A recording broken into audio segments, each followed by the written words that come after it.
Assalamualaikum warahmatullahi wabarakatuh. Halo Sobat Rumah Sakit Geraha Permata Ibu, selamat siang. Terima kasih untuk teman-teman Sobat GPI yang telah bergabung di IG Live kali ini. Hari ini hari Jumat tanggal 2 Oktober 2020 bersama saya dengan Nurse Arni. Bertepatan di tanggal 2 Oktober ini yaitu Hari Batik Nasional. Dan di bulan Oktober ini bertepatan pula dengan adanya Hari Kanker Payudara Sedunia.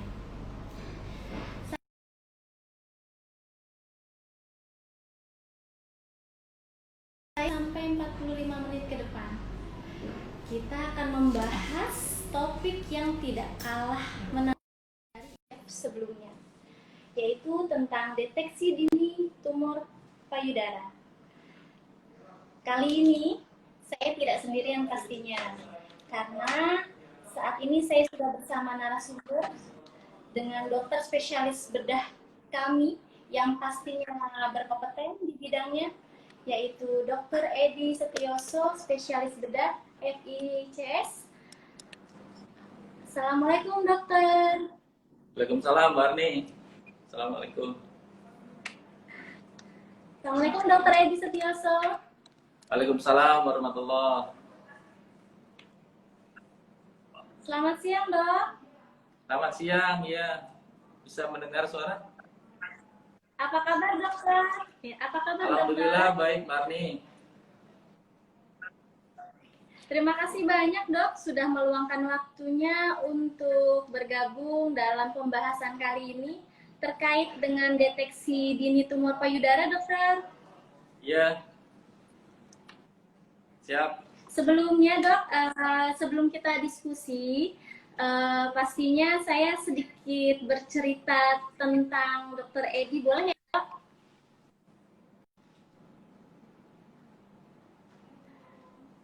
Boleh dok?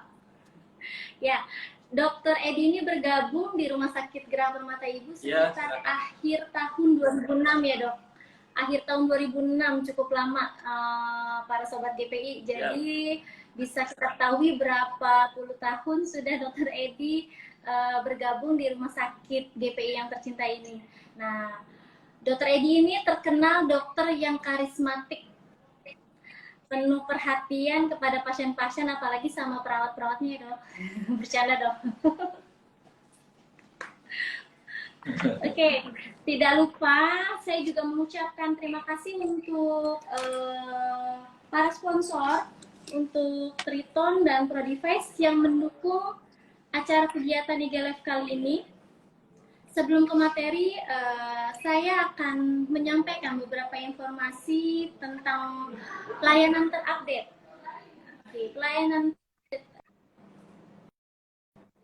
tanpa harus mengantri, cukup WhatsApp satu hari. Khusus pasien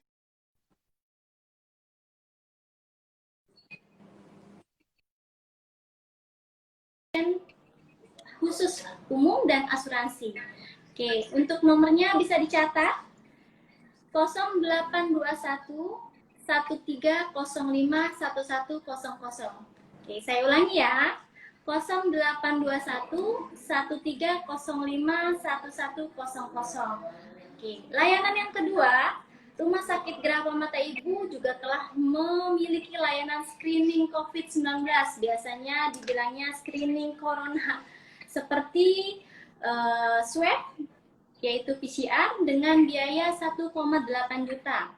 Kemudian ada rapid test dengan biaya 280.000. Dan dilakukan secara drive-thru. Kalau untuk drive-thru silakan, yang mau cek rapid bisa hadir ke Rumah Sakit GPI. Nah, akan tetapi bisa reservasi ya.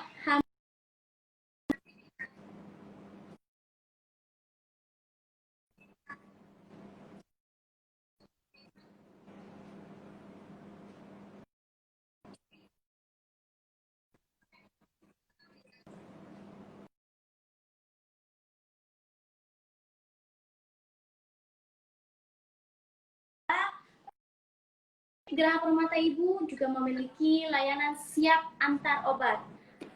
Langsung ke rumah Sobat GPI. Jadi kalau Sobat GPI punya mama, ayah, kakek, nenek, oma, tante, tulang, atau apa tuh, paman, opung, segala macamnya. Nah, bisa lebih mudah, lebih efektif, dan tanpa repot menunggu mesti berantri-antri. Jadi misalnya Bapak Ibu setelah berobat bisa langsung ke bagian informasi untuk mengisi data dan lakukan pembayaran hanya sebesar 15.000. Obat bisa langsung diantar ke rumah. Dijamin nyampe ke rumahnya masing-masing.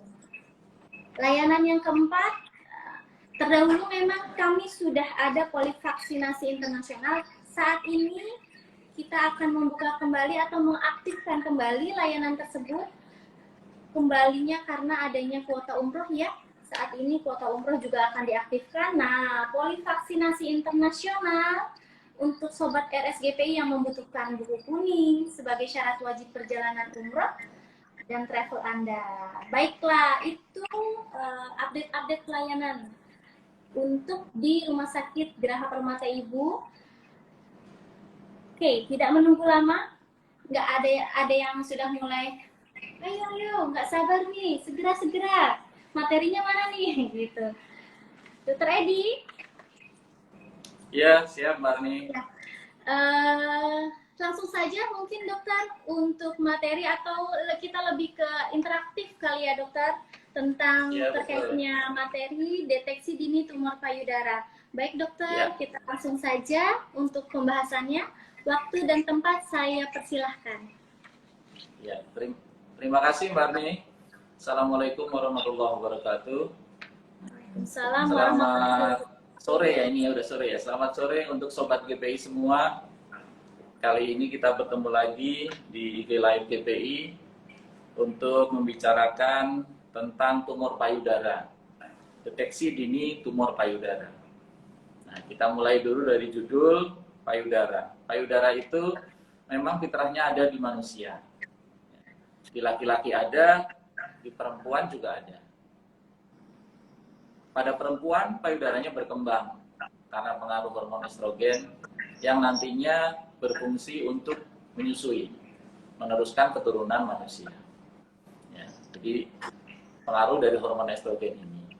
Pengaruh dari hormon estrogen ini yang sering kita tenarai sebagai salah satu teori ya penyebab dari terbentuknya tumor payudara. Baik itu tumor payudara yang jinak maupun tumor payudara yang ganas. Kita ingat kembali tentang anatomi atau struktur dari payudara. Kita ingat di tengah ya organ-organ untuk payudara itu sendiri ada puting susu, ada papila mame. Kemudian ada areola ya, lingkaran hitam yang di sekitar puting susu. Kemudian ada yang kulitnya sama dengan kulit dinding dada ya. Itu ada zona-zonanya. Biasanya kita di medis juga membagi payudara dalam kuadran, dibagi menjadi 4. Kuadran atas yang bagian luar, atas bagian dalam, kemudian bawah bagian luar dan bawah bagian dalam. Payudara itu sendiri untuk menyalurkan air susu dan memproduksi air susu, di situ ada kantong-kantongnya, ada lobus-lobusnya. Satu buah payudara mempunyai lobus atau kantong yang menghasilkan air susu sekitar 15 sampai dengan 25 kantong. Adanya problem di saluran ini bisa mengakibatkan suatu penyakit di payudara. Nah, kemudian kita masuk ke tumor. Tumor itu istilah umum, tapi sering disalahartikan sebagai, kalau berkata tumor, biasanya Sobat GPI sering ada yang udah membayangkan kanker. Padahal tumor ini adalah, kata-kata tumor ini adalah sesuatu yang umum saja. Setiap apapun yang benjol di tubuh kita ya, contohnya yang paling simpel adalah radang. Misalnya gigi kita meradang, pipi kita menjadi bengkak, itu juga kita sebut sebagai tumor. Tumor itu pembengkakan atau benjolan. Ya. Tanda radang-radang salah satunya tadi adalah tumor tadi. Tanda radang yang lain adalah yang rubor, dolor, dan fungsi lesi. Ada kemerahan juga di pipi, ada nyeri, ada panas, dan ada gangguan fungsi. Jadi sesimpel itulah arti dari kata tumor. yang sering disalahartikan sebagai kanker tadi. Nah, kalau kanker memang sesuatu yang sangat berbahaya. Kanker tumor ini yang jinak nggak ada stadiumnya, tidak mempunyai stadium. Kalau tumor ganas ada stadiumnya. Nah, stadium 1 sampai dengan 4 khusus untuk tumor payudara yang ganas. Semakin awal stadium ini ditemukan, semakin bagus prognosisnya, semakin bagus kesembuhannya, ya. Sehingga kita berusaha semaksimal mungkin untuk dapat menemukan kanker payudara ini di stadium yang masih awal. Salah satu usahanya adalah dengan deteksi dini, ya, deteksi dini. Deteksi dini ini sesuatu yang simpel yang bisa Sobat GPI semua kerjakan, ya, dengan dikerjakan sendiri. Istilahnya adalah sadari, periksa payudara sendiri. Kemudian nanti dilanjutkan dengan kalau memang ada yang mencurigakan, diperiksa oleh dokter. Namanya sadanis, periksa payudara secara klinis. Bahkan ada pemeriksaan penunjang nanti kalau diperlukan, setelah diperiksa sama dokter, kemudian diperiksa misalkan dengan USG. Ya. Nah, teknik sadari bagaimana? Yang pertama adalah dikerjakan di hari ke-7 sampai 10 siklus menstruasi. Misalnya mens hari pertamanya tanggal 1, berarti dikerjakannya pemeriksaannya di hari tanggal 7, tanggal 8, 9, sama 10. Kenapa di tanggal-tanggal tersebut? Karena ukuran payudara di tanggal tersebut adalah yang paling kecil, ya, paling kempes. Sehingga apabila ada massa yang kecil, dapat dengan lebih mudah dideteksi oleh Sobat GPI semua. Ya. Caranya bagaimana? Caranya adalah yang kita membutuhkan cermin untuk yang sadari ini. Kalau yang pertama tadi waktu, yang kedua cara, ya. Kita berdiri di depan cermin. Ya, buka baju ya otomatis, ya. Jadi harus dikerjakan mungkin di kamar mandi bisa atau di dalam kamar. Jangan di luar, ya. Nanti bikin gaduh. Ya. Jadi akan kita lakukan yang pertama adalah inspeksi. Inspeksi itu dilihat. Ya. Payudara kanan kiri dilihat, tangannya diangkat ke atas. Atau bisa juga ditaruh di belakang kepala. Dibandingkan kanan kiri, ukurannya bagaimana, simetris apa tidak, ada perubahan tidak, perubahan warna ada apa tidak. Terus kemudian secara spesifik dilihat, ada puting susu yang tertarik ke dalam, apakah ada kulit jeruk di situ, apakah ada kayak lesung pipit gitu di kulit, yang kita sebut skin pimpling, dan lain sebagainya. Ya. Jadi kita lihat dulu, namanya inspeksi. Baru kemudian inspeksinya kita lanjutkan lagi dengan tangan yang tadinya ke atas, kita taruh di pinggang, kanan kiri. Yang kita lihat sama dengan yang pada saat tangan diletakkan di atas tadi. Kita kencang.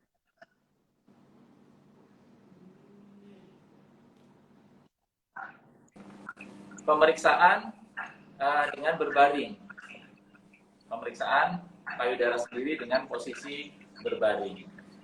Ya. Dalam posisi berbaring, kita lakukan palpasi sama seperti yang dilakukan tadi. Saya ada satu yang lupa. Posisi untuk melakukan, cara untuk melakukan palpasi atau perabaan di payudara adalah diraba dari atas ke bawah, kemudian sebaliknya dari bawah ke atas. Kemudian dari luar ke dalam, dan dari dalam ke luar. Kemudian yang terakhir diperiksa secara berputar, memutar dari puting susu ke arah luar atau dari luar ke arah dalam. Kemudian daerah puting susu terakhir ditekan. Apakah ada keluar cairan di situ atau discharge di situ? Normalnya kalau kondisi normal tidak keluar cairan. Ya. Jadi kalau ada yang mencurigakan di pemeriksaan sadari ini, segeralah ke rumah sakit untuk dilakukan sadanis, pemeriksa payudara klinis yang dilakukan oleh dokter. Dokter akan memeriksa dengan cara yang kurang lebih sama juga. Apabila diperlukan, nanti ada pemeriksaan penunjang, baik itu dengan USG, mamografi, MRI, dan pemeriksaan penunjang yang lain. Mungkin paparannya begitu, karena kelihatannya mungkin ada banyak pertanyaan ya Mbak Arni ya? Ya, benar sekali dokter. Oke, baik dokter. Terima kasih. Saya karena sendiri lepas masker aja Mbak Arni ya. Di ruangan ini saya sendiri. Jadi oh siap dokter. Silakan Mbak Mi. Ya, terima kasih banyak Dokter Edi. Wah, tadi paparan yang menurut saya yang sudah cukup mewakili apa itu tentang deteksi dini tumor payudara. Ini tuh dok kita serius tapi santai ya dok ya. Jadi banyak banget pertanyaannya, saya sampai bingung mau pilih-pilih yang mana karena semua pertanyaan bagus-bagus. Coba kita mulai dari yang Mas nih, ini Mas atau Mbak? Mudah-mudahan saya nggak salah, Sobat GPI aja, Ahmad Rezvan. Assalamualaikum dokter, saya mau bertanya, jika seseorang atau mungkin wanita yang sudah berkeluarga menggunakan pil hormon atau pil KB kayaknya dok ya, sebagai alat kontrasepsi, apakah pil KB itu memicu kanker payudara? Mohon dibantu jawab dok, terima kasih. Ya, memang pada beberapa penelitian didapatkan kesimpulan bahwa kontrasepsi hormonal, apakah itu pil yang diminum, implan, ya, maupun yang diinjeksikan, mempunyai risiko untuk terjadinya kanker payudara. Ya. Tentunya ini pada pemberian yang jangka panjang. Ada penelitian yang membuktikan risiko ini apabila sudah diinjeksikan selama 7 tahun, ada yang 5 tahun. Akan tetapi beberapa penelitian yang lain tidak membuktikan hubungan ini. Tapi memang cukup banyak yang menyimpulkan bahwa ini merupakan faktor risiko, terutama kalau diberikan panjang. Terutama lagi apabila hormonal ini, KB hormonal ini diberikan pada pasien-pasien yang mempunyai risiko tinggi. Contohnya pada keluarganya ada yang menderita kanker payudara. Sehingga saran saya memang kalau yang berisiko tinggi dihindari alat KB yang hormonal. Baik itu pil KB, baik itu implan maupun dengan yang injeksi 1 bulan dan 3 bulan. Ada alat kontrasepsi yang non hormonal, contohnya adalah dengan IUD. Mungkin begitu. Oke dokter, intinya sebelum menggunakan salah satu alat kontrasepsi bisa kita konsultasi mungkin ya dokter ke dokter. Betul. Ya ke rumah sakit atau ke vaskes atau pelayanan kesehatan ya dokter ya. Siap. Oke, ada lagi nih dokter, nggak kalah penting pertanyaannya, bagus banget. Ekan Zadir, Assalamualaikum, di rumah sakit GPI. Apakah wanita yang terkena payudara dapat menyusui bayi kanker, maksudnya terkena CA payudara dapat menyusui bayinya dok? Gitu. Kemudian bertanya kembali beliau, aman nggak ketika menyusui? Terus kenapa kanker payudara cenderung di usia 30 tahun lebih dok? Apakah karena makanan? Ini sudah bisa menerka-nerka sepertinya. Karena makanan sekarang siap saji, junk food yang akan memicu kanker payudara lebih cepat. Mohon dijawab dokter. Ya, terima kasih pertanyaannya. Untuk yang kanker payudara pada stadium-stadium awal ya, ukurannya mungkin belum begitu besar sehingga secara fungsional untuk proses menyusui masih memungkinkan. Apabila kanker payudara ini sudah merata di satu payudara, bahkan sudah berbentuk ulkus, mestinya sudah tidak bisa menyusui. Apalagi kalau ulkus atau korengnya sudah di dekat dengan puting susu. Kenapa sih pada pasien-pasien yang sedang hamil, sedang menyusui kadang-kadang baru didapatkan kanker payudara? Sebenarnya proses kanker payudaranya ini mungkin sudah terjadi sebelumnya. Akan tetapi pada saat kehamilan dengan hormon estrogen yang tinggi, pertumbuhannya suka cepat ya, sehingga baru bisa disadari sama pasien dan baru bisa diketemukan secara medis pada saat kehamilan atau pada saat habis persalinan. Mungkin itu. Terus kemudian yang usia 30 tahun. Sebenarnya untuk usia yang menjadi garis batas biasanya kita pakai umur 35 tahun. Memang untuk kanker payudara adalah biasanya terjadi di atas 35 tahun. Beberapa penelitian mengatakan di atas 40 tahun. Ini berhubungan dengan salah satu teori untuk terjadinya kanker payudara kan mutasi genetik. Nah, mutasi ini otomatis makin berumur, makin tua seseorang, proses mutasi ini menjadi lebih mudah.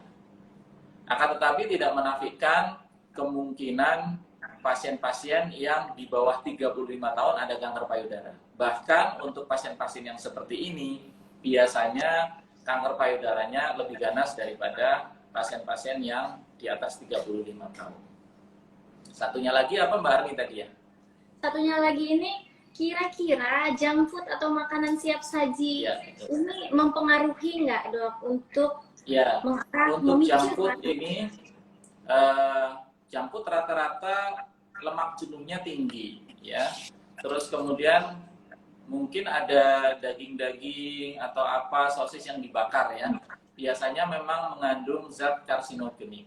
Ya, jadi memang mengakibatkan kanker untuk apa saja, tidak terkecuali kanker payudara. Jadi memang disarankan pola hidup sehat dengan makanan sehat dan seimbang.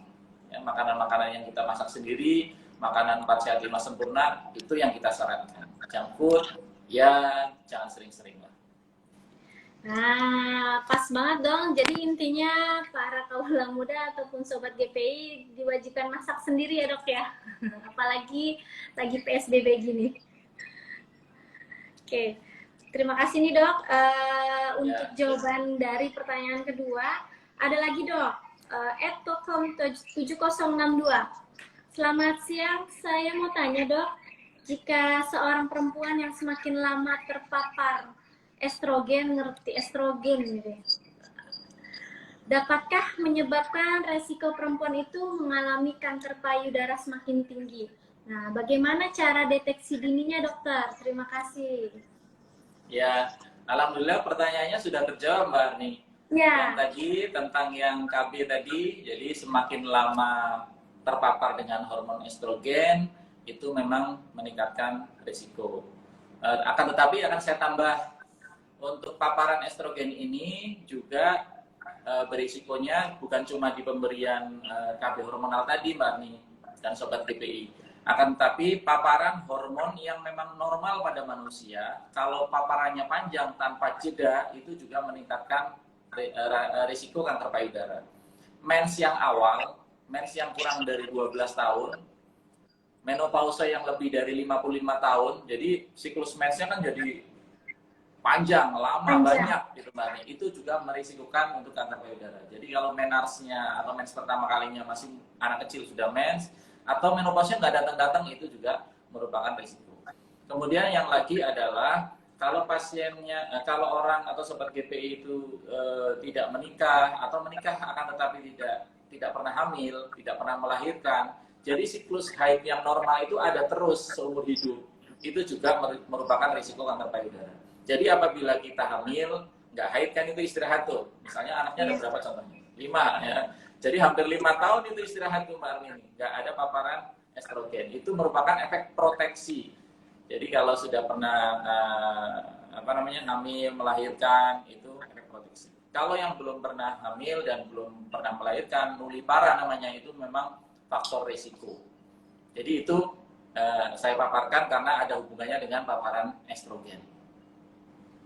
Ada juga pertanyaan tadi berarti terjawab ya dokter, beberapa pertanyaan tuh ada yang masuk ke DM tuh ke RSGPI, yaitu seberapa besar paparan yang akan diterima, maksudnya kita itu penyumbang paling besarkah ketika belum pernah melahirkan, seperti itu ya dokter. Ada beberapa pertanyaan seperti itu, jadi terjawab sudah sekaligus. Oke, dilanjut dokter, ada @via_asfa. Sepertinya kalau Ibu Via ini atau Sobat GPI kali ini adalah pasien Dr. Edi sepertinya, bahwa beliau mengatakan seperti ini, operasi tumor payudara saya yang ketiga, yaitu tumor jinak, dilakukan oleh Dr. Edi Setioso. Terima kasih dokter, dan alhamdulillah itu operasi yang terakhir katanya. Nah, tapi saya mau tanya, apakah tumor payudara jinak sama dengan FAM dok? Dan apakah kalau FAM dibiarkan bisa meningkat menjadi kanker? Nah, untuk pencegahan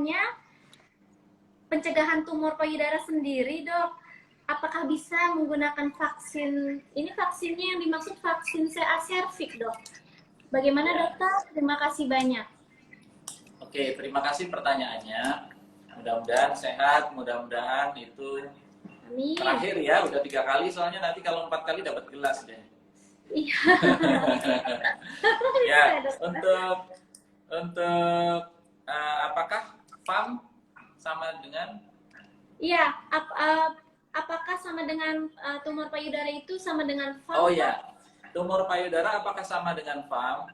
FAM itu adalah tumor payudara, tapi tidak semua tumor payudara adalah FAM.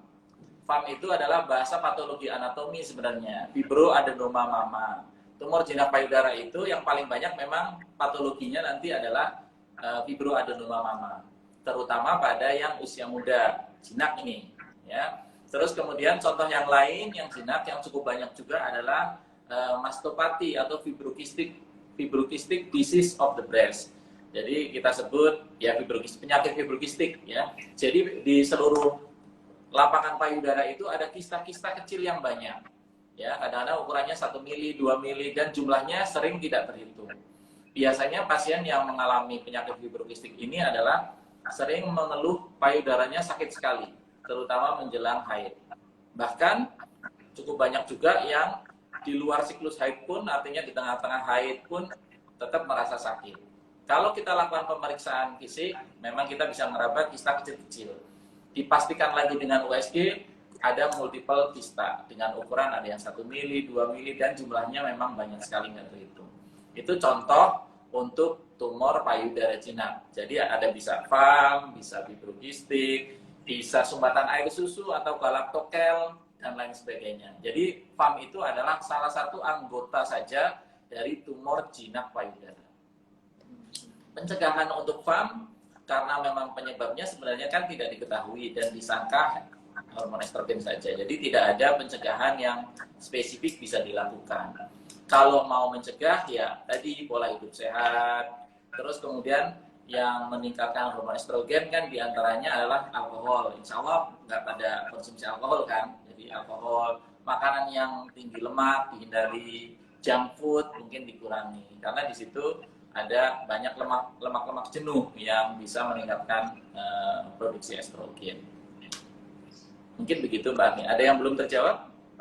Nah, bisa dicegah dengan vaksin yang tadi saya bilang, Dok, vaksin cervix itu? Human papilloma virus mungkin maksudnya ya vaksinnya ya. Ya, ini tidak berhubungan dengan FAM. Cuma kadang-kadang memang saya dapatkan ya ada setahun sekali 2 kali itu yang ada papilomanya. Papiloma terutama di daerah areola mame maupun di puting susu. Nah, mungkin itu bisa agak mengurangi karena di situ biasanya bermain human papilloma virus. Tapi kalau FAM tidak ada hubungannya dengan human papilloma virus, jadi nggak bisa dicegah dengan HPV. Mungkin itu Mbak Ani. Terima kasih. Kalau tidak salah, Dok, bahwa kalau di Indonesia sendiri CA payudara itu nomor 2 ya, Dok, setelah CA cervix ya, Dok ya? Iya betul, kanker yang terjadi pada perempuan nomor 1 adalah CA cervix, kemudian yang kedua CA mame atau kanker payudara. Oke. Ya insidensnya cukup tinggi di Indonesia ini, ada sekitar 42 kasus baru per tahun per 100.000 penduduk dengan angka kematian 17. Jadi dari 42 itu 17-nya sering tidak tertolong karena biasanya pasien datang ke rumah sakit mencari pertolongan medis dalam kondisi stadium yang sudah lanjut. Lumayan tinggi ya, Dok? Iya, lumayan tinggi. Ini memprihatinkan, makanya kita mengadakan acara ini. Salah satu tujuannya adalah agar bisa kita melakukan deteksi dini sehingga bisa ditemukan dalam stadium yang awal sehingga bisa kuratif semua, bisa disembuhkan semua. Kalau yang sudah tidak bisa disembuhkan kita sebut sebagai stadium paliatif. Paliatif itu tidak bisa disembuhkan hanya untuk memperbaiki quality of life di belakang.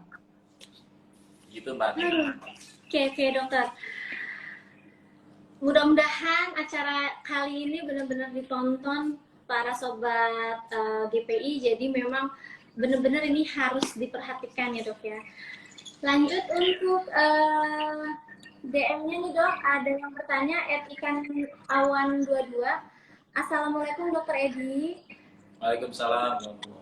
Dok, saya pernah mengalami benjolan di payudara sebelah kiri. Lalu sudah diangkat dan dinyatakan jinak. Nah, setahun kemudian sebelah kanan itu diameternya lebih besar, dok. Alhamdulillahnya seperti sudah diangkat. Pertanyaan dari Ikanawan ini, apakah benjolan itu dapat menular atau menjalar sepertinya dok dari kiri ke kanan?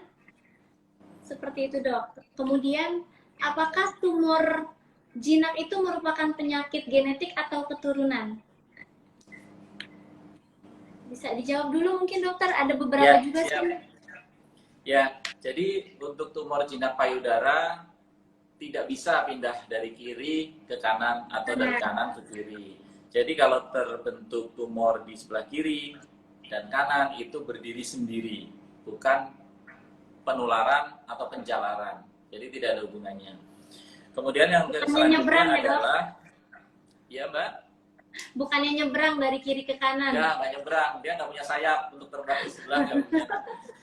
Kemudian untuk yang kedua apa tadi Mbak? Maaf lupa, jinak ganas ya. Apakah tumor jinak itu suatu penyakit keturunan genetik? Sebenarnya sih sudah disebutkan tadi sama dokter. Jadi untuk yang tumor jinak payudara tidak diturunkan Mbak Arni. Yang diturunkan adalah tumor ganas payudara. Tumor ganas payudara diturunkan melalui jalur ibu. Jadi kalau ada ibunya, tantenya dari yang saudara ibu, budenya, neneknya dari yang ibu, itu merupakan faktor risiko.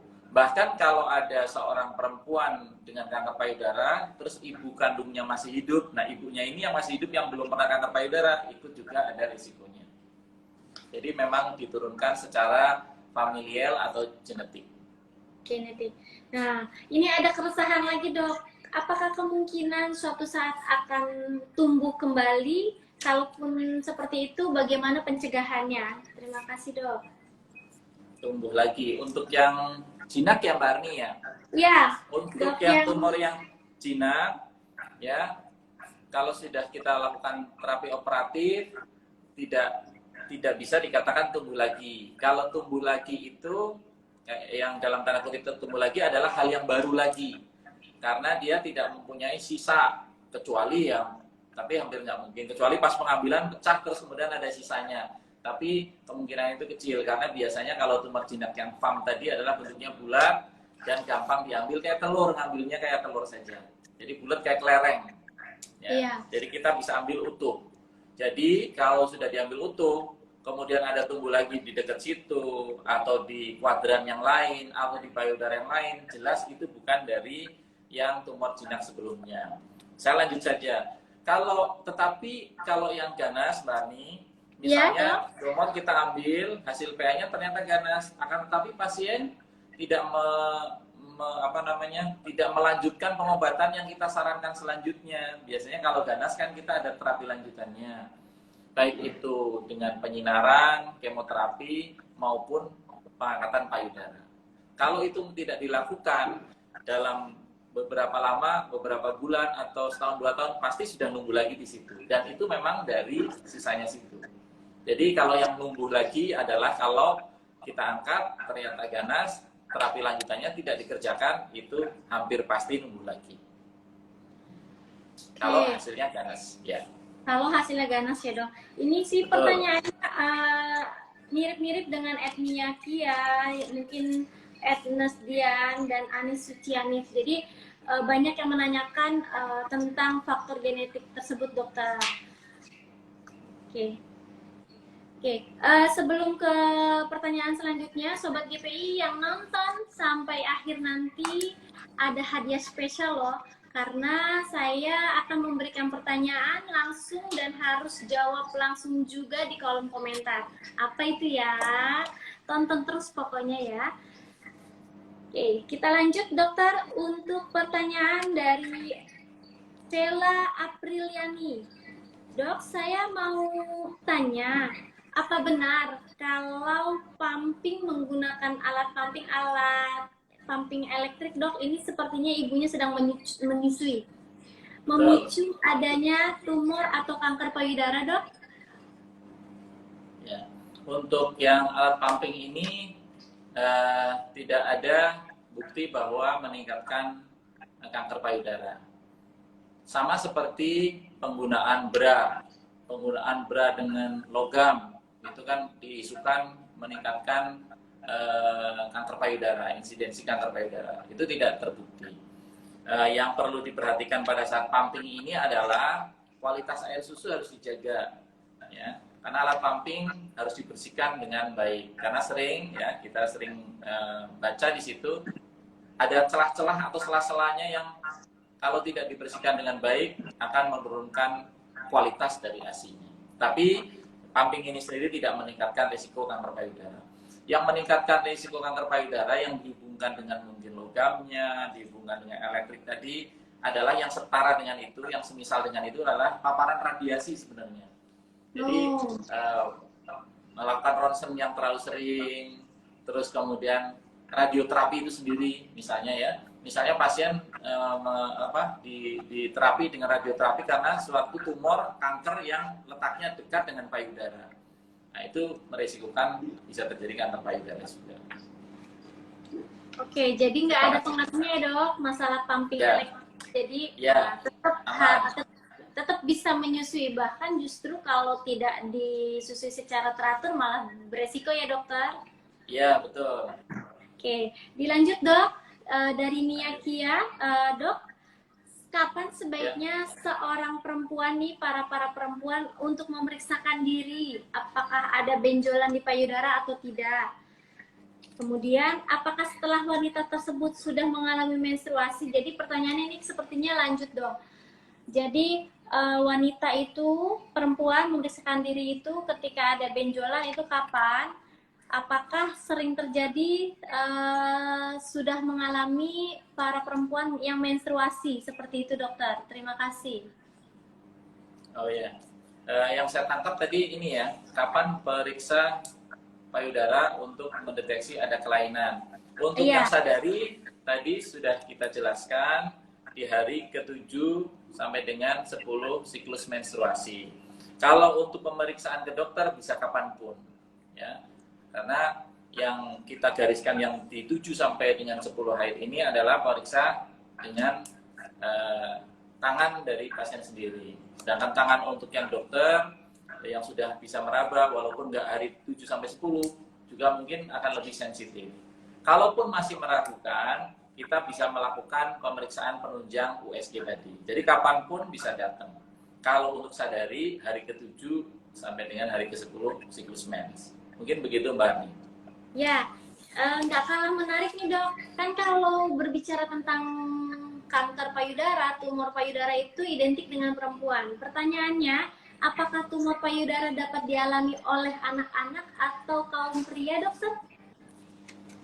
Anak-anak dan laki-laki ya. Ya. Tumor payudara pada anak-anak ya ada tumor juvenil kita sebut ya. Tumor karena definisi anak-anak kan berkembang ya. Batasnya anak-anak sekarang berapa ya? 14 tahun mungkin Mbak Ani atau 16 tahun ya. Jadi kalau fibroadenoma mama itu bisa terjadi pada anak-anak yang umurnya 15-16 tahun. Itu berarti FAM bisa terjadi pada anak-anak juga, tumor jinak payudara. Namanya kita sebut sebagai FAM yang juvenil, yang pada anak-anak. Terus kemudian pada pubertas, anak-anak laki-laki sering payudaranya juga numbuh. Kita sebut sebagai ginekomastia. Jadi payudara laki-laki tumbuh seperti payudara perempuan. Peaknya biasanya pada pubertas, laki-laki pubertas maupun pada laki-laki yang lanjut. Umur 60-70 tahun ya, itu biasanya muncul juga tumor jinak pada laki-laki yang kita sebut sebagai ginekomastia atau pertumbuhan payudara laki-laki yang mengikuti seperti pertumbuhan payudara perempuan. Kemudian tambahan lagi adalah untuk yang kanker payudara ini bukan dominasi perempuan saja, walaupun angkanya jauh lebih kecil, pada laki-laki juga bisa terjadi kanker payudara. Ya, di Amerika sekitar dari angka 200.000 biasanya didapatkan 1.000 untuk yang kanker laki-laki. Ya, jadi mungkin 100:1 Mbak Armi angkanya untuk kanker payudara pada laki-laki di Amerika. Di Amerika. Ya, kalaupun ada kasusnya tidak banyak ya dokter ya. Tidak banyak. Oke. Ada lagi nih dok, Nabila Arifin. Saya baru saja operasi di Rumah Sakit Geraha Permata Ibu dokter.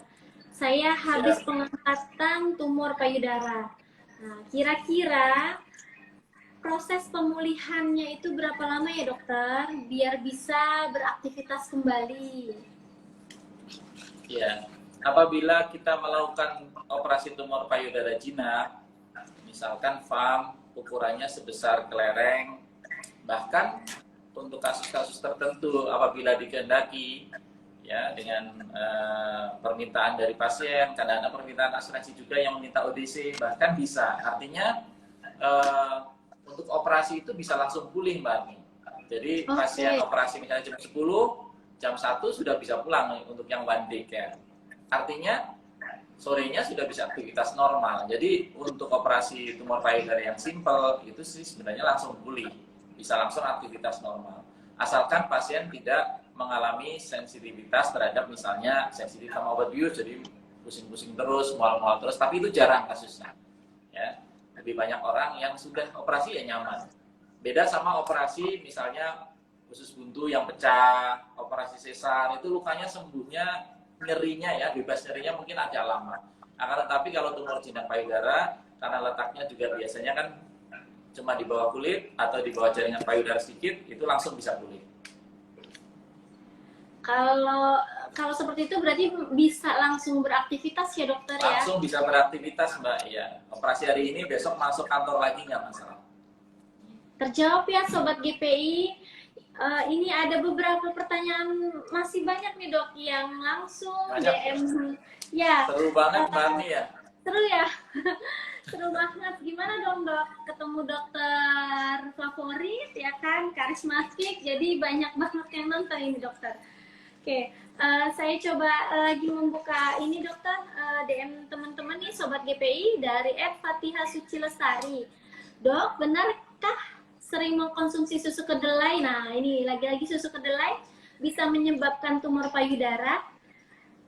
Kira-kira kalaupun mengakibatkan seperti itu, berapa batasan yang sesuai untuk mengkonsumsinya dokter bagi wanita dewasa? Oke. Itu dok. Ya. Jadi susu kedelai karena dihubungkan dengan kandungan estrogen alamiahnya di dalamnya atau fitoestrogennya, estrogen tanaman, itu dikhawatirkan meningkatkan kadar estrogen, terus kemudian berisiko terjadinya tumor payudara. Tapi dengan beberapa penelitian, saya baca beberapa penelitian baik di Amerika maupun yang dikerjakan di China ya, itu memang tidak terbukti adanya ini. Asalkan konsumsinya wajar. Ya, konsumsinya wajar itu biasanya kita makan tempe nggak setiap hari kali Mbak Armi ya? Apa setiap hari? Seminggu 3 kali gitu ya batasnya, biasanya kita batasi seminggu 3 kali selang-seling ya. Terus kemudian porsinya juga biasanya 1 potong 2 potong setiap hari ya. Itu tidak terbukti meningkatkan resiko untuk terjadinya kanker atau tumor payudara. Jadi tenang saja, tempe, tahu, terus kemudian tofu, terus kemudian susu kedelai, asalkan dikonsumsi dengan yang wajar, itu justru malah menyehatkan. Jadi aman ya dokter? Aman, mungkin yang kata-kata berlebihan itu yang bikin beresiko ya dokter. Tadi kan dokter infokan bahwa ya seminggu bisa 3 kali aman. Bagaimana cara pengolahannya yang terpenting ya dokter? Ya. Oke, nah Mbak Fatihah Sucilestari terjawab ya dari Dokter Edi pertanyaan Mbaknya. Oke, ada lagi dokter dari @ayunurul92. Mengapa banyak wanita yang mengetahui bahwa dirinya sudah memiliki tumor payudara saat di stadium lanjutan yang tadi mungkin ini sudah terinfo di awal dok? Ya, Nah, kenapa sih baru tahu wanita-wanita ini ketika mengalami tumor payudara atau mungkin CA payudara itu pada saat dia mengetahui di stadium lanjut gitu, Dok? ya. Banyak faktor ya Mbak Mi ya. Sebenarnya faktor yang membuat pasien kemudian stadiumnya sampai di rumah sakit sudah lanjut adalah kadang-kadang juga bukan karena tidak tahu Mbak Mi, tapi tidak berani. Tidak berani karena takut nanti kalau di rumah sakit mau diapain ini saya, takut dioperasi, takut disinar, takut di kemo, akhirnya menahan-nahan terus. Begitu sudah pecah misalnya, sudah parah ya, udah stadium 3 atau stadium 4 kemudian baru berani. Ini yang sangat kita sayangkan. Jadi kalau ada keraguan-keraguan jangan takut, karena semakin awal ditangani semakin bagus. Terus kemudian tumbuhnya tumor itu memang kalau tumor Cina kan tumbuhnya lambat Mbak Ni. Kalau tumor ganas tumbuhnya cepat. Tapi secepat-cepatnya tumor itu juga kan tumbuh dari 1 jadi 2 jadi 4 jadi 8. Jadi tumbuhnya bukan 1 2 3 4 5 Mbak Ni, tapi tumbuhnya 1 jadi 2 sel, jadi 4 sel, 8 sel, 16. Makin besar tumornya, makin cepat tumbuhnya. Makin kecil butuh waktu yang lama untuk bisa jadi ukuran tertentu sehingga disadari. Bahkan dikatakan butuh waktu 7 sampai 8 tahun untuk kanker payudara ya, dari titik 1 itu, dari mutasi genetik tadi untuk bisa terdeteksi dengan mamografi. Jadi memang biasanya tumbuhnya kan tidak diketahui awal-awal. Yang kita sayangkan pada saat diketahui oleh pasien, kemudian pasien denial atau ignorance ya. Jadi mengabaikan itu, terus kemudian nggak cepat-cepat periksa ke dokter sehingga stadiumnya lanjut. Itu yang kita sayangkan. Pokoknya kalau ada yang ragu-ragu pada pemeriksaan sadari, segeralah periksa ke dokter. Mungkin begitu, Ya, Mbak. itu mungkin jadi peringatan ya, Dok, ataupun memang ini informasi baik sekali karena mungkin orang-orang Indonesia itu lebih senangnya pengobatan dulu ketimbang ya pencegahan ini, Dok. Iya. Ya, bener ya, Dok. Ya, dilanjut lagi, Dok. Pertanyaannya ini yang live, Dok. Ada beberapa Arni sedang mencari-cari live-nya, ini bagus-bagus semua. Mungkin Sobat GPI ketika nanti ada pertanyaan yang live tidak dibacakan, saya akan kumpulkan tim sih. Tim GPI ini akan mengumpulkan pertanyaan-pertanyaan yang belum terjawab dari Dokter Edi. Nanti mungkin kita akan share DM satu-satu kali ya, Dokter. Ya. Ini ada dari Vivi Chan Mamah Albi. Siang, Dok, mau tanya, jika pernah diangkat, itu diangkat nih, Dok, jika pernah diangkat terus akan tumbuh, itu kan sudah terjawab ya, Dok. Cuma yang dia pertanyakan, apakah akan menurunkan kepada anak perempuan apabila ibunya tumor, bukan kanker nih, Dok, tapi tumor. Ya. Ya, kalau yang tumor jinak tidak diturunkan ke anak, apabila tumor ganas diturunkan. Akan ya, Dokter ya. Nah, kalau yang ganas Barni ya. Ya, kalau tumor ganas ya. Nah, kalau dari Mbak Enti Ayu 85, pernah dia meriksa ke rumah sakit ini, ada benjolan di payudara, tapi ketika diperiksa ternyata hormon. Nah, pada saat hamil anak pertama tidak muncul nih, Dok. Apakah ketika nanti ada waktu jeda setelah hamil atau apa, itu akan muncul kembali, Dokter? Ya, biasanya yang disebutkan ini adalah yang mastopati, Mbak Arni, yang fibrokistik disease of the breast. Jadi kalau sudah kita pastikan fibrokistik dan kistanya kecil-kecil, sebenarnya kalau tidak ada keluhan yang bermakna, tidak perlu dioperasi. Dengan kehamilan, melahirkan, ya, yang pertama keluhan biasanya akan turun. Dengan kehamilan dan kelahiran kedua lebih turun lagi, justru malahan mungkin malah sembuh. Jadi pada fibrokistik disease of the breast sering-sering memang kita tidak perlu melakukan operasi. Operasi pada tumor-tumor payudara yang jinak seperti fibrokistik, pada FAM itu salah satu patokannya adalah satu, kalau ukurannya cepat bertumbuh, dia tumbuh terus, nggak berhenti, ya. Terus kemudian mengganggu pasien, ya, nyeri, pegal dan sebagainya, mengganggu, itu harus diambil. Kemudian yang ketiga adalah cemas. kalau fibrokistik sebenarnya nggak perlu diambil, tapi ibunya cemas pengen memastikan, saya pengen pasti dok, ya sudah kita lakukan biopsi. Ya, cuma kita berikan pengertian dengan operasi fibrokistik ini nggak menyembuhkan, tetapi memastikan diagnosis sehingga ibu nanti bisa merasa lebih tenang. Oh benar dok, ini fibrokistik dengan pemeriksaan patologi anatomi. Mungkin itu Mbak Arni. Kelihatannya ini yang bisa hilang sendiri biasanya yang fibrokistik. Ya. Jadi tidak perlu khawatir ya dokter. Intinya sih sebenarnya memang kalau mau lebih detail lagi bisa ketemu sama dokter Edi ya dokter ya. Siap Mbak Arni. Ini mungkin yang DM yang ini dokter tentang yang ibu ini alami dari Fitri Herawati. Dok, saya mau nanya, kemarin saya divonis kanker payudara, tapi sampai saat ini saya belum ketemu dengan dokter onkologinya. Nah, apakah nantinya nggak kenapa-napa nih dok? Karena sampai detik ini nggak periksa, kemudian sudah berjalan kurang lebih 4 bulanan dok. Gimana nih dok?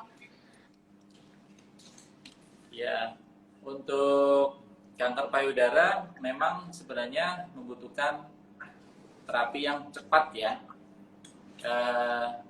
Alasan tidak ketemunya kenapa Mbak Arni ya? Kalau alasan ketemunya mungkin antrian di situ lebih lama, mungkin bisa kita berpindah ke rumah sakit yang antriannya mungkin tidak lama.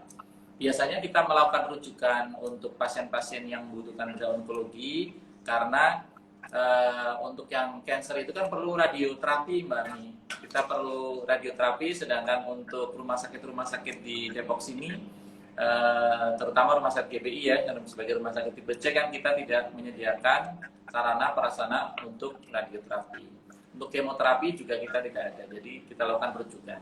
Nah, untuk yang belum ketemu sampai dengan 6 bulan, siogianya dicarikan jalan keluar. Kalau memang di situ nunggunya lama karena mungkin antriannya banyak, mungkin bisa kita pindahkan ke rumah sakit yang antriannya lebih sedikit. Bagusnya lebih cepat. Jadi sarankan ke ibu tadi untuk lebih mempercepat antrian tadi untuk segera diberikan decision mau dilakukan apa ini, apakah di sinar, di kemo atau terapi-terapi yang lain. Ya, sebaiknya lebih cepat ya dok, lebih cepat lebih baik. Lebih cepat, kalaupun lebih baik. Masih cemas, khawatir, takut, itu tidak akan bisa menyelesaikan ya dokter ya. Iya, betul. Kalau tidak, misalnya nih, tadi kan dokter mengatakan takut antriannya lama. Kalau alasannya dokternya cuti, berarti gimana tuh dok? Bisa mencari alternatif ke rumah sakit lain atau ke dokter lain? Betul, kalau memang untuk yang rumah sakit rujukan tersebut antriannya lama, mungkin bisa kita alihkan ke rumah sakit yang antriannya lebih kecil, lebih sedikit ya. Rumah sakit tipe B maupun tipe A biasanya menyediakan untuk terapi-terapi bedah onkologi di situ. Intinya harus segera diperiksakan gitu ya dokter ya? Betul Mbak, betul. Dokter, izin saya ingin melayangkan pertanyaan. Pertanyaan kali ini buat Sobat GPI berkaitan dengan hari atau bulan kanker payudara sedunia.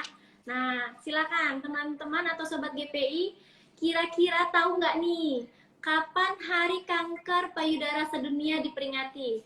Silakan dijawab langsung ke DM atau ke kolom komentar ya. Nanti tim GPI yang akan melihat yang tercepat akan mendapatkan gimmick dari GPI. Oke, dilanjut ya dokter, iklan sebentar. Ya. Ini ada yang menanyakan dari Puspita Maulina, dokter. Siang dok, izin tanya. Ini untuk bayi laki-laki dok, usia 1 minggu. Payudaranya seperti ada gerenjel-gerenjel dan semakin membesar. Itu aman nggak sih dok? Terima kasih dok. Ya, untuk bayi biasanya masih terpengaruh estrogen dari ibunya, baik itu bayi laki-laki maupun bayi perempuan. Kalau nonjol karena pengaruh estrogen masih aman. Kadang-kadang malah mengeluarkan cairan ya seperti memproduksi air susu, itu masih aman. Yang perlu diperhatikan, apakah ada kemungkinan yang lain, misalnya abses ya. Kan bisa saja ada infeksi di situ, Kalau abses ciri-cirinya adalah di situ bengkaknya berwarna lebih merah mestinya. Lebih merah, juga kalau diraba mungkin lebih sakit. Kalau diraba lebih teraba, lebih panas ya, lebih hangat. Karena seperti yang kita ungkapkan tadi, tanda untuk radang ada 5. Satunya tumor, yaitu bengkak tadi kan payudaranya. Kemudian rubor, kemerahan, kalor ya. Kalor itu artinya panas. Kemudian fungsi lesi ya, jadi mengalami gangguan fungsi. Coba diperhatikan lagi. Apabila masih belum bisa menyimpulkan, mungkin bisa diperiksakan ke dokter. Kemungkinannya sih tadi dari estrogen atau DD-nya atau diferensial diagnosis, atau kemungkinan nomor 2-nya adalah kita takutkan ada infeksi atau abses. Kadang-kadang bisa juga terjadi. Oke. Berarti itu masih berkaitan dengan hormon estrogen sang ibu ya dokter? Betul, sangat mungkin itu Mbak. Karena memang banyak sekali nih yang DM mengenai ya menyusui. Lagi-lagi bertanya pasti tentang kalau yang menyusuinya itu kan kita memaksimalkan saat ini sampai 2 tahun dokter. Kalau lebih dari 2 tahun, apakah bisa mengakibatkan atau menyebabkan si CA payudara itu dokter? Menyusui itu merupakan efek proteksi Mbak Ani dan Sobat GPI. Karena dengan menyusui itu, satu, sel-selnya jadi berfungsi normal, ya kan? Memang fungsi dari sel payudara kan memproduksi ASI. Karena dia sibuk memproduksi ASI, nggak sibuk lirik kanan, lirik kiri untuk menjadi nggak normal kan? Karena dia konsentrasi di normal. Satu, gampangnya begitu. Kemudian yang kedua, pada saat menyusui itu kecenderungannya siklus mensnya kan agak tertunda.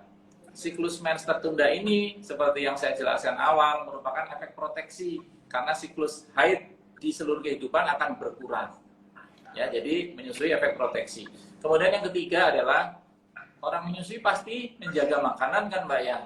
Iya, pasti Makanannya dong. nggak mungkin dong makan yang junk food dan sebagainya. Jadi efeknya adalah bagus. Sayuran, buah-buahan, 4 sehat 5 sempurna, jadi dijaga efek proteksi ke payudara. Jadi efek dari menyusui tadi bagus. Memang menyusui disarankan sampai dengan ASI eksklusif kan 6 bulan. Kemudian menyusui sampai dengan umur 2 tahun. Itu efek proteksi, bagus. Jadi nggak ada lagi ya para ibu-ibu yang menghambat untuk tidak menyusui. Oke, dok, iklan lagi dok. Ini sudah banyak banget tadi pertanyaan yang saya layangkan live. Saya hanya membutuhkan jawaban yang cepat, hanya 1. Jadi tadi ini ada yang sudah menjawab benar, @bundadean _ ya ini Ca. Tanggal 26 Oktober, yeay. Selamat yang memiliki IG ini ya, Bunda Dean. Oke. Iklannya banyak dokter, biar semakin, ini sudah mulai sore dokter, dan ternyata tidak terasa kita sudah di penghujung nih dokter. Pembahasan kali ini cukup menarik, sangat menarik bahkan menurut saya. Jadi nggak kerasa kita sudah selesai dok. Iya, Barni? Ya dok, sampai sebenarnya ini masih banyak banget pertanyaan dokter. Jika dokter Edi Setioso berkenan, mungkin nanti tim akan melampirkan pertanyaan-pertanyaan yang belum bisa dijawab. Kalau saya lihat ini ada beberapa yang sama persis pertanyaannya. Ya, Barni? Ya dokter. Saya boleh tambah 1 karena ini penting mungkin ya, boleh, 1-2 menit boleh, saya tambah dokter. ya. Untuk ya, yang boleh, tadi sekilas saya lihat ada pertanyaan tapi belum kebaca sama Mbak Ani mungkin tentang grade ya, grade sama stadium. Ada pertanyaan begini, grade 2 bisa sembuh apa tidak? Begitu. Oh iya, benar dokter ya. Ya, ini saya jawab saja. Grade sama stage itu beda. Grade itu adalah grade 1, grade 2, grade 3. Grade 1, grade 2, grade 3 itu kita ibaratkan tiga-tiganya ganas. Akan tetapi kalau yang grade 3 itu yang super ganasnya gitu. Ya, karena sel-selnya sudah berubah sehingga sama sekali tidak menyerupai sel normal lagi. Kita ibaratkan kalau yang ini ganas level 1, ganas level 2, ganas level 3. Nah, itu grade. Yang selanjutnya adalah stage atau stadium.